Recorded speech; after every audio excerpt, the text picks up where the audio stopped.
I've just got to show you this. This is a little pamphlet. It's an anti-Masonic pamphlet produced in America to warn people about Freemasonry. And it's called The Curse of Baphomet, and you can see the devil there with a pentagram on his head. And what I love about this is the hammy storyline, the look on people's faces. So basically, this is about a son who he's tried to commit suicide because of his depression, and there's the concerned parents, and he's had his bullet removed. Anyway, it turns out that the cause of his depression, and here we can see the priest to the rescue who knows all about these things. The cause of depression of the son is actually that Freemasonry is to blame. Yes, basically he comes and informs them that hidden in Freemasonry is a form of devil worship in the form of Baphomet. And here we are. One of his bits of proof is that the upside down pentacle is used by the Eastern Star. And of course, anyone who knows anything about Christianity will know that the symbol of Constantine was an upside down pentagram, and that though there are modern associations with it, with devil worship, the ancients used to use it in many different ways. Anyway, so the Mason, the father who's brought this curse on the family, is being confronted, and look how angry he is. But he's told that if he looks at what Albert Pike says, he will find out the truth. And of course then this title, I like this, Albert Pike, the Grand Commander, Sovereign Pontiff of Universal Freemasonry, which of course doesn't exist in any shape or form. That's part of the Leo Taxil hoax, which was sort of an anti-Masonic story spread. And there we have it again. This is again repetition of this hoax literature that was around for ages. Then it gets even more funny. There you go.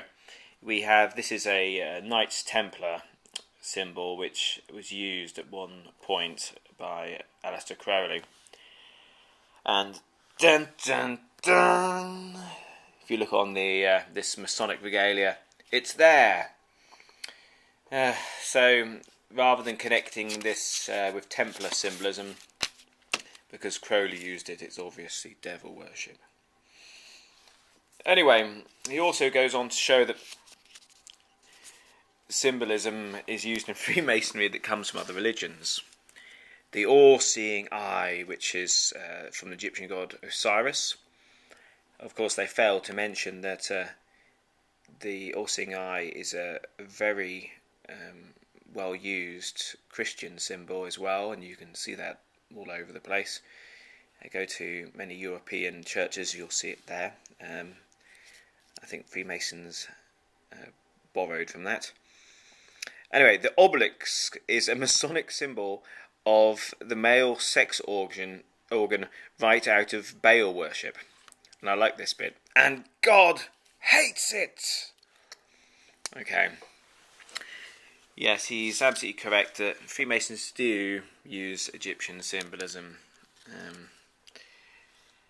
Anyway, so we go on, and he explains that demons are attracted, and that's why the son's ill.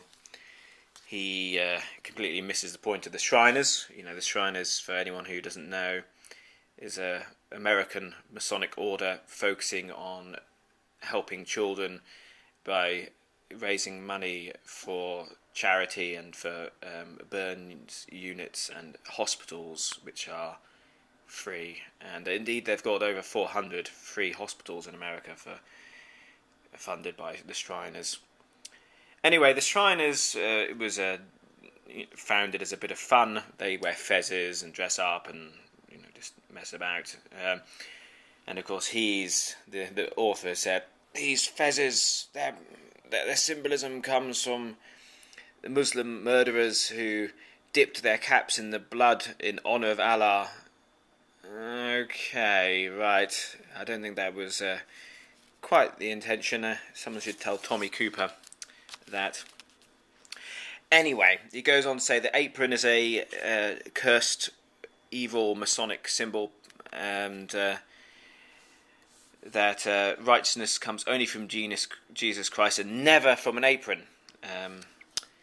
Yes, if you read Genesis, you'll see Adam and Eve made themselves aprons.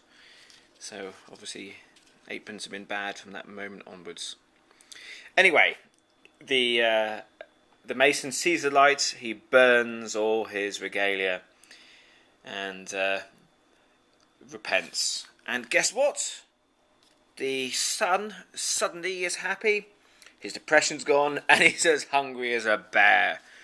Praise God. So there we go. That, in my personal opinion, is the best bit of bigoted anti-Masonic literature that's ever been produced.